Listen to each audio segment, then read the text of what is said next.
Yeah.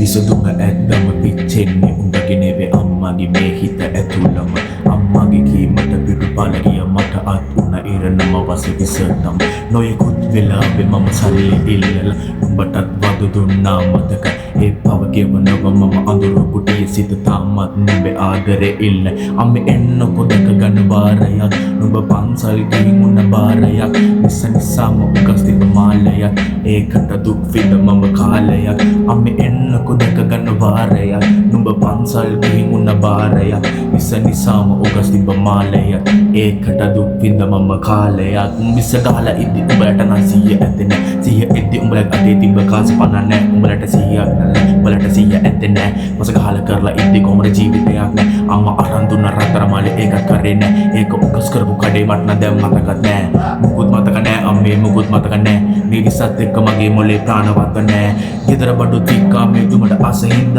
හිතට හයිය නෑ මාව විස පැත්තට ඇද්දා මේව එපා කියලා අම්මා සැනිසරේ කිව්වා ඒව ඇහුවේ නෑ මම දුන්නට එහෙම ඇද්දා අම්මේ මට සම වෙන්න කරා වැඩි ගොඩක් ඒ වැරදි එක වීඩියෝම සෑහෙන්න කල් මන්ත්‍රාව වෙන නිසා මගේ හිතේ හින බිගුණ ගොඩක් ආයේ මුකුත් කරන්න පොරොන්දු නපුතුන් වැන්දන්